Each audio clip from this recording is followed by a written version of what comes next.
بسم اللہ الرحمن الرحیم۔ آج کے سبق میں ہم پڑھیں گے اسم کی اشتقاق اور بنا کے اعتبار سے تین قسمیں ہیں: masdar، مشتق اور جامد۔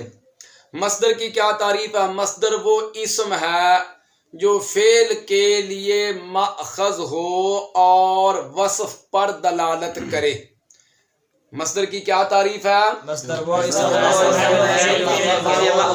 اور وصف پر دلالت کرے، جیسے ضربن، اس کا کیا معنی ہے؟ مارنا۔ تو مارنا یہ ایک وصف ہے۔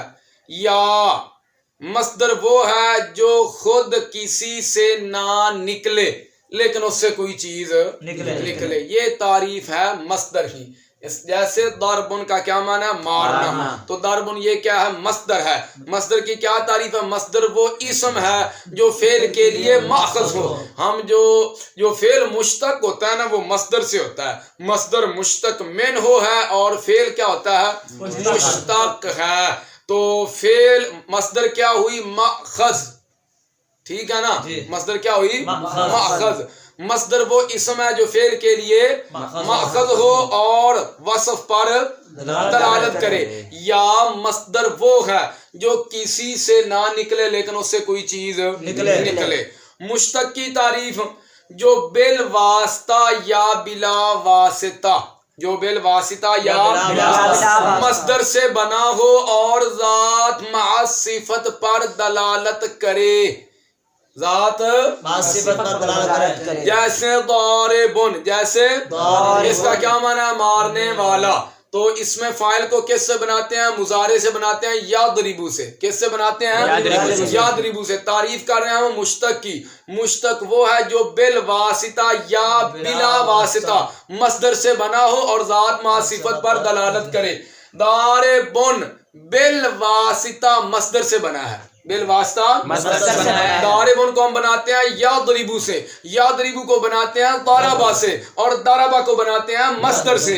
تو ضاربن دو واسطوں کے ساتھ مصدر سے بنا ہے اور ذات مع صفت پر اس کی دلالت بھی ہے۔ ضاربن کیا معنی ہے؟ وہ ایک مرد مارنے والا، وہ ایک مرد مارنے والا۔ تو مارنا یہ ایک صفت ہے، تو یہ ظاہر ہے جو مارے گا وہ ذات ہوگی کہ نہیں؟ ذات کا وجود ہوگا تو پھر جا کے مار کا تحقق ہوگا۔ اگر ذات کا وجود ہی نہ ہو تو مارے گا کون بھائی؟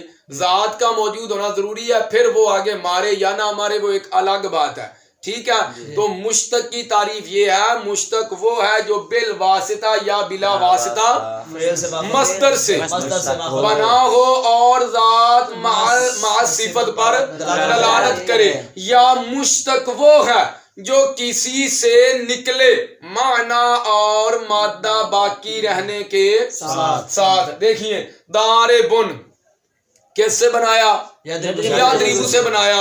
یضربو کا مادہ کہتے ہیں حروف اصلیہ کو۔ یضربو کا مادہ کیا ہے؟ ضربا۔ اور ضاربن کا مادہ کیا ہے؟ ضربا۔ مادہ باقی ہے کہ نہیں؟ یا مشتق وہ ہے جو کسی سے نکلے معنی اور مادہ باقی رہنے کے ساتھ۔ مادہ بھی باقی ہے، ضاربن کو بنایا یضربو سے، جو مادہ یضربو کا ہے وہی مادہ ضاربن کا ہے۔ اب یضربو کا کیا معنی ہے؟ وہ ایک مرد مارتا ہے یا مارے گا۔ تو یضربو کے اندر مارنے والا معنی موجود ہے کہ نہیں؟ ضاربن کے اندر بھی مارنے والا معنی موجود ہے کہ نہیں؟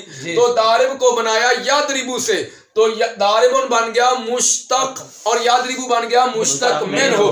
مشتق وہ ہوتا ہے جو کسی سے نکلے معنی اور مادہ باقی رہنے کے ساتھ۔ تو ضاربن یضربو سے نکلا ہے، معنی بھی باقی ہے اور مادہ بھی باقی ہے۔ سمجھ آ گئی یہ تعریف؟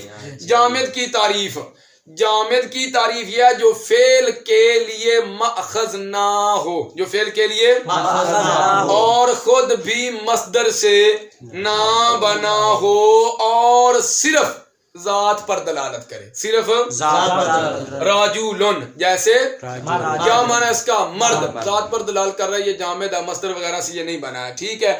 یا جامد وہ ہوتا ہے جو نہ کسی سے نکلے نہ اس سے کوئی چیز نکلے۔ تو سیدھا سادہ آسان سا فرق اگر آپ ان کے درمیان کرنا چاہیں، مصدر جو ہوتی ہے اس کی وہ صرف وصف پر دلالت کرتی ہے، اور جو مشتق ہے وہ ذات ما صفت پر دلالت کرتا ہے، اور جو جامد ہوتا ہے وہ صرف ذات پر دلالت کرتا ہے۔